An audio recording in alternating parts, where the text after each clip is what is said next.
If you love natural alternatives for beauty and cosmetics, anti-aging treatments that can actually reverse the signs of wrinkles and sun damage, I've got one for you tonight that's over 5,000 years old. That's right. I'm going to tell you where it comes from, how it's made, how to use it, and some of the benefits of it. I'm Penny Morgan. My channel is Stay Body Positive and Stay Business Positive.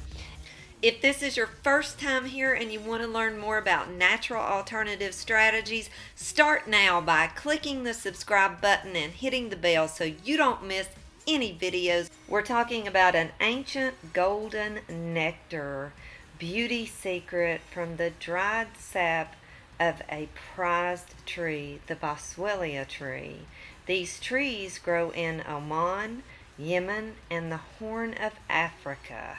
Its extraction method is something called steam distillation of the resin. And I'm going to tell you how that's actually extracted from the tree in just a moment. Now, this tree only grows in one place, and they've tried to grow this tree in other places, but it's not been as successful as they had hoped.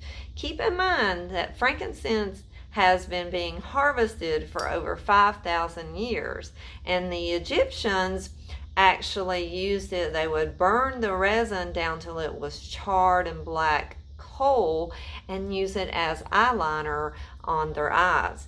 So it is an incredible product that has secrets that have been around for centuries, obviously.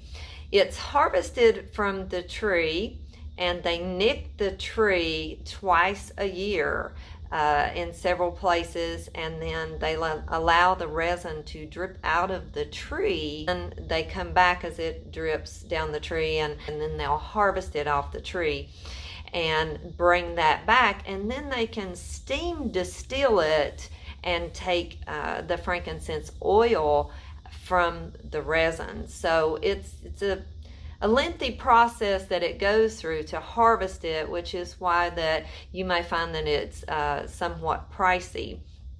But it has a tremendous amount of benefits and therapeutic properties. It can relieve mental tension and anxiety. It can aid in insomnia.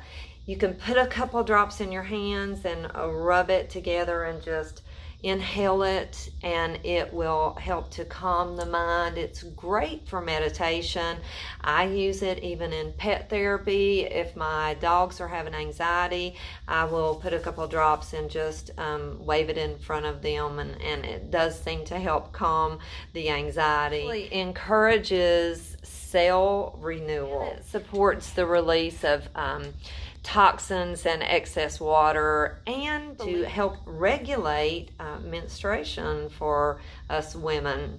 Can tone and tighten the skin, revealing that fresh and unblemished skin. So the best way to use it is to dilute it through a carrier oil like jojoba oil, or you can use coconut oil.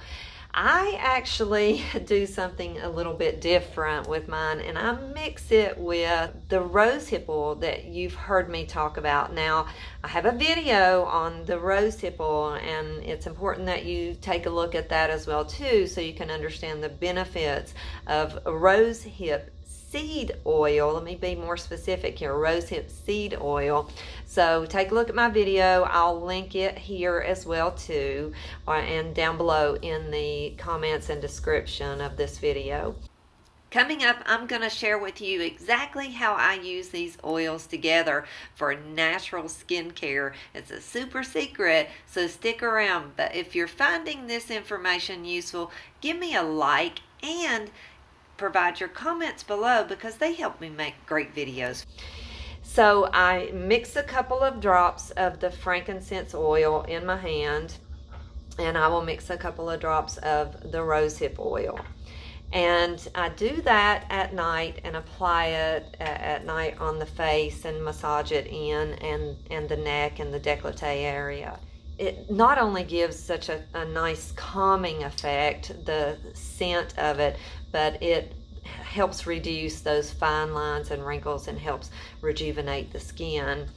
But during the day, because I actually use it twice a day, so of the morning, it's part of my cosmetic routine. So what I do with it of the morning for my cosmetic routine is I mix the 2 drops of each oil in my hand. So 1 drop of the frankincense, and I'll use 3 drops of the rosehip oil. And then I take my powder, which is a loose natural mineral powder.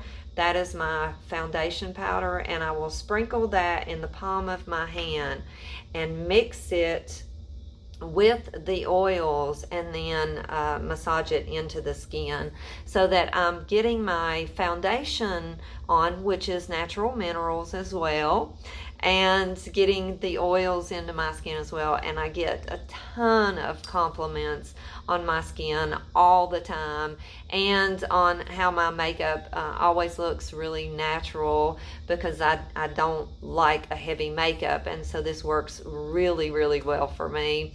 Plus, I have been able to see the benefits, because I've been doing this now for a little over 2 years. So I have been able to experience the benefits of both the rosehip seed oil and the frankincense together. There are so many benefits to the frankincense oil. If you are experiencing hair loss, you can use it on the scalp to inhibit a chemical that is called alpha-5 reductase, and this is one of the main sources of hair loss. So you want to dilute that in a carrier oil as well before you massage it onto the scalp. So again, use your carrier oil, which is either going to be your jojoba oil or your coconut oil, and then a drop or 2 of the frankincense, and then massage the scalp really well with that. It can be used in nebulizer to disperse it through the air. You can use it in the bath.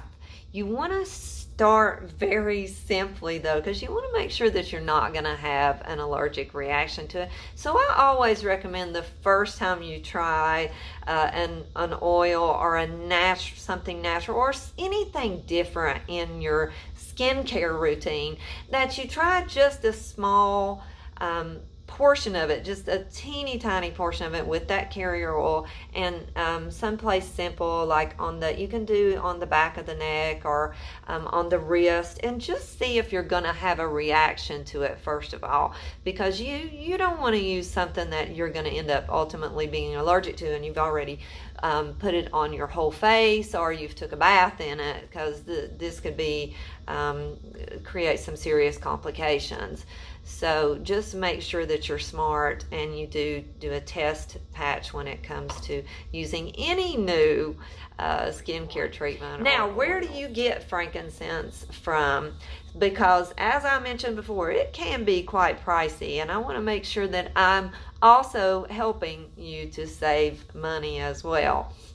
So I actually do order mine from Amazon, and you can research the products that are out there. You can make sure that you're getting a pure grade, but I have found one that I like a lot, and I order this one on a regular basis from Amazon. I spend around $10 a bottle. I'm Penny. I hope you have found this helpful. Stay positive so you can